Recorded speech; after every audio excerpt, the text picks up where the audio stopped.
Chers belles âmes,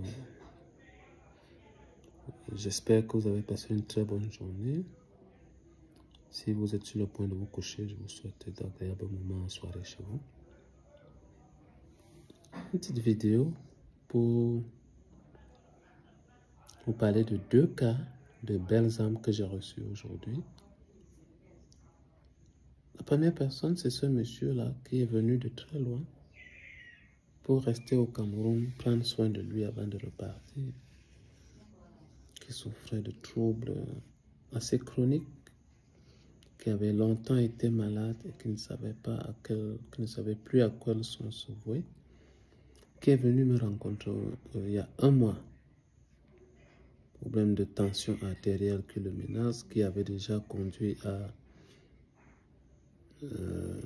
la rétinopathie hypertensive et de la neuropathie hypertensive. Qu'est-ce que ça signifie?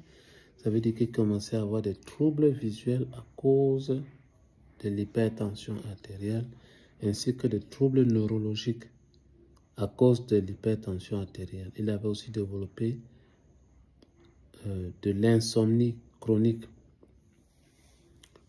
Après un mois de traitement, il est venu pour son suivi aujourd'hui et il m'a dit que vraiment il ne savait pas qu'il pouvait s'en sortir un jour. Il ne savait même pas qu'il pouvait avoir une lueur d'espoir parce qu'il était déjà désespéré. Et donc, en un mois de traitement, il a recommencé à bien dormir. Sa vue s'est améliorée un tout petit peu. Il a perdu près de 5 à 6 kilos. Il se sent léger et il a espoir de nouveau à la vie parce qu'il était déjà désespéré. À quel âge? 50 ans. Voilà où nous avons plongé notre peuple. Une espérance de vie autour de 50 ans. Et personne ne s'en interroge. Personne ne s'en interroge. Tout le monde vit comme si tout allait bien. Ben m'a dit qu'il vient de loin. C'est extraordinaire. Vraiment, c'est extraordinaire. Je dois féliciter ses efforts personnels parce qu'il s'est investi. Il s'est investi dans ce traitement. Il a beaucoup sacrifié parce que c'était quelqu'un, vous savez, les habitudes ont la peau difficile. Hein? Ça a été difficile pendant les premiers jours. La première semaine, ça a été difficile pour lui. Mais aujourd'hui, il se sent mieux. Il a su s'habituer.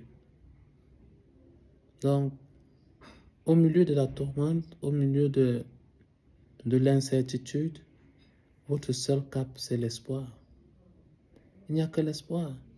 Et aussi la confiance en votre praticien, en votre professionnel de la santé, en celui qui vous guide, en celui en qui vous avez mis la confiance. C'est de se dire, je fais confiance. Il m'a paru compétent, je lui fais confiance. Il me demande de patienter, je vais patienter et voir. C'est tout, quoi. Et quand on patiente, si le protocole a été bien fait et si on est entouré des bonnes personnes, on voit la lumière du jour au bout du tunnel très rapidement.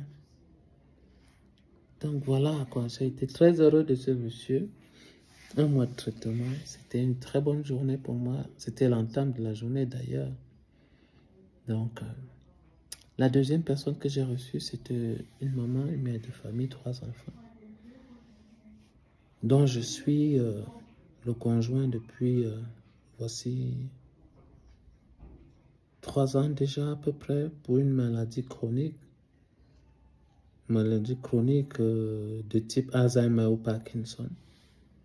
Et voilà, quoi. C'est une dame extraordinaire qui a suivi son mari pendant des années. Et son mari se porte beaucoup mieux, alors qu'ils étaient 100% dans la médecine chimique depuis 10 ans, 15 ans, sans résultat. Elle me dit qu'aujourd'hui, son mari se porte beaucoup mieux. Elle ne regrette aucunement le chemin de la naturopathie qu'elle a pris. Mais ce qui est particulier, c'est qu'elle me dit que avant, elle faisait ça pour son mari. parce qu'elle se disait c'était lui qui était malade. Mais aujourd'hui, elle s'était engagée à entrer dans la danse et faire du traitement ou bien du naturel son quotidien. C'est-à-dire qu'elle ne va plus soigner uniquement son mari, elle ne va plus faire des repas uniquement pour son mari, mais elle va faire pour deux. Parce qu'en fait, son mari et elle se sont rendus compte que l'argent qu'on cherche, si on n'est pas en santé, on ne peut pas le manger longtemps. On ne peut pas en jouir pendant longtemps. Quels que soient les immeubles qu'on va construire, les écoles qu'on va construire, les entreprises et les usines qu'on va bâtir, tout ça, ce sont des vanités. Et si on n'a pas la santé, on ne saura pas en jouir sur le court, le moyen et le long terme. La maladie nous dira très vite, stop. Et ce sont les autres qui vont se ruer sur nos biens, durement acquis par du travail et des sacrifices, comme des hyènes. Donc, chers belles âmes, c'est pour dire quoi?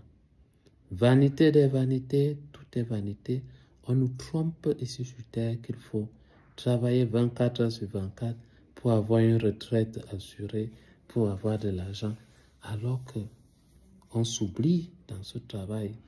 Ce travail ruine notre énergie vitale. Son mari s'est rendu compte que sa guérison passe par le sommeil.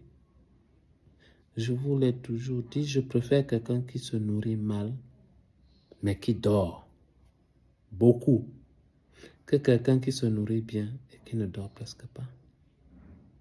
Le sommeil est primordial sur l'alimentation, sur le sport.